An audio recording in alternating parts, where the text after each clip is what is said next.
Happy New Year, everyone. 2023 saw us doing lots of work in the digital transformation space.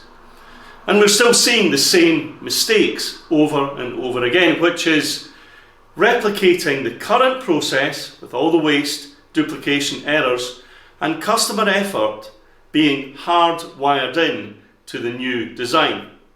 I know, it sounds cliche, right?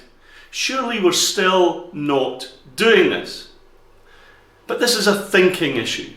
And unless we're thinking differently about how to design and manage work, then pooling digitization, which is the last step in the process, we're going to continue to make these mistakes. Often, many of our clients call us because they put digitization first.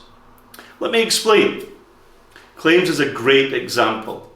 A typical claim system has multiple queues, constantly changing priority rules, and then the system decides when to wake up a customer and when to contact them. The majority of the time the customer, the file, stays asleep.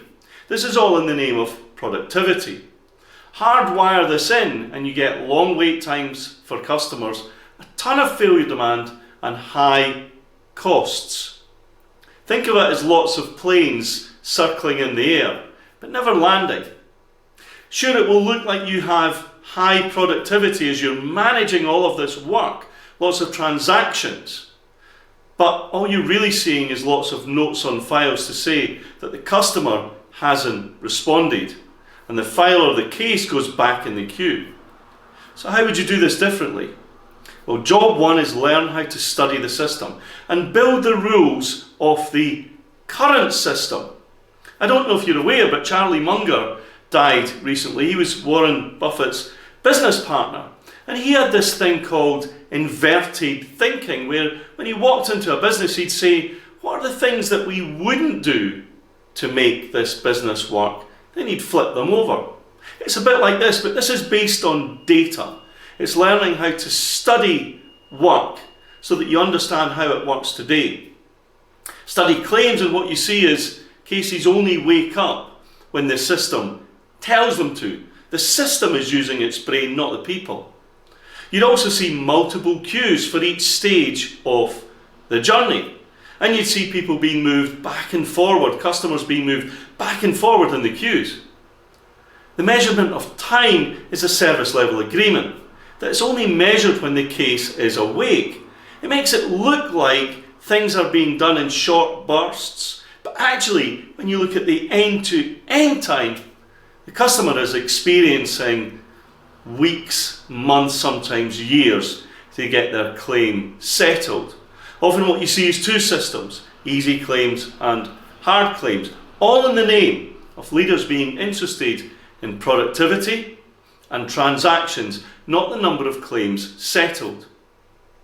Everyone is dealing with all the cases, but only when they wake up.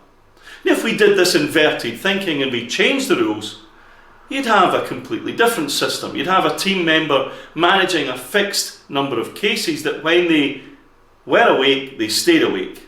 The end-to-end time being measured from the point that the case enters the system to the point that it's closed, and really only 3 queues: new claims, allocated claims, and blocked claims. Leaders would be interested in claims settled, the end-to-end time, and reasons for blockages. Now, if we redesign the process based on this new thinking and new rules and test it manually, and we involve the IT people in the test and the redesign, now they know exactly where to put IT. Now we can pull the IT in at the end. We call it digital slicing. We take each slice of the redesign and we build the digital capability for that piece, one piece at a time.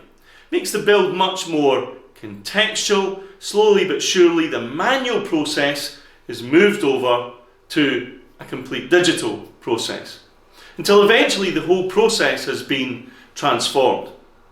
Step 1, the key skill, as always, is study. Learn how to study the design and management of the work and understand the thinking and label how the work works today. If you're interested in learning how to do this and accessing our support to learn how to study, go to the link below, apply there, and we'll speak soon. I hope you have an amazing 2024.